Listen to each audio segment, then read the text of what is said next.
I thought replacing this wheel bearing would be straightforward. It wasn't. I'm not risking another fight with this. Oh no, not again. From the beginning, I removed the spindle using a special puller tool. 2 stud bolts secure a large plate in place, with a nut behind it, followed by a threaded rod that winds through and pushes against the hub to drive the spindle out. I didn't feel one side was enough on its own, so I added another setup opposite to it to help spread the load and stop the spindle binding as it moved. With both sides tightened down and the ratchets locked on, I start driving them together, alternating between the two until the spindle is finally pushed free and drops out. Time to remove the inner race, secure it in a vise and remove any sleeves still attached to it. Use a Dremel, cut as straight and as close to the shaft as possible, then switch to a smaller cutter and focus on the center and both ends. Try and knock it free. If it doesn't release, cut further and try again. Eventually the race will crack and start to move, allowing you to tap the rest off all the way.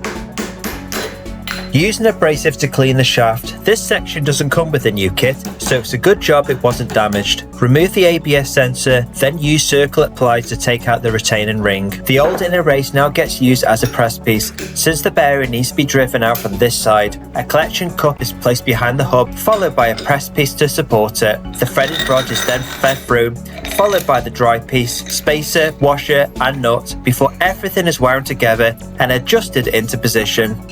As the tension builds, it quickly becomes harder and harder to release the bearing.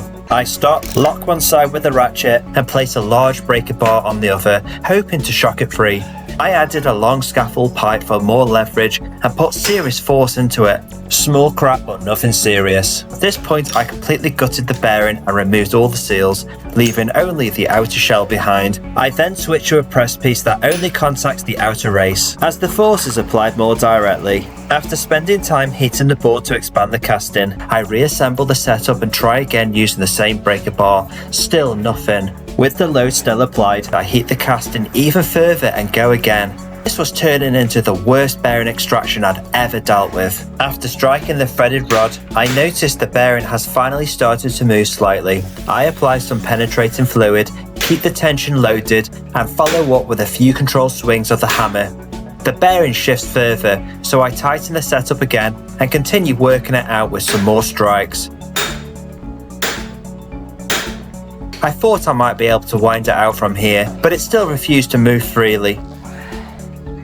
More swings, another inspection, no metal flaking, and the bore still looked and felt good, so I carried on tightening the tension and working it loose.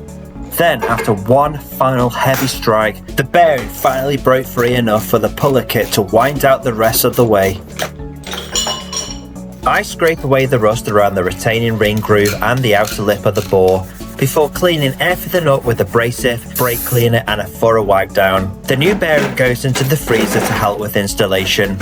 After heating the bore, I cover this side with a press piece and feed the threaded rod through. Working quickly, I position the new bearing in place and use the old gutted bearing to press evenly against the outer race. A larger press piece is then fitted over the top, followed by the washer and nut, before everything is aligned and adjusted into position, ready to pull the new bearing in. Because the new bearing had been frozen beforehand, it went in smoothly and quickly centered itself with very little force. This was the correct approach, and everything was going perfectly. Then the tension suddenly started to build, and the setup became extremely tight.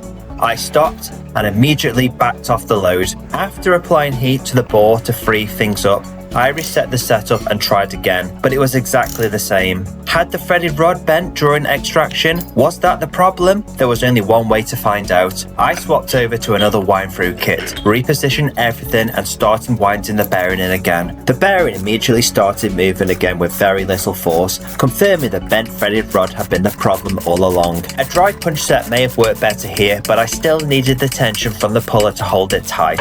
Either way, the result is what matters, and this new bearing is finally fully seated. I then reinstalled the retaining ring, making sure the opening is correctly aligned so the ABS sensor can slide back into position. To reinstall the spindle, place a press piece over the top and seat it against the bore before feeding the threaded rod through. Another press piece is then selected that only contacts the inner race. With the nut wound on, I slowly drive the spindle all the way home.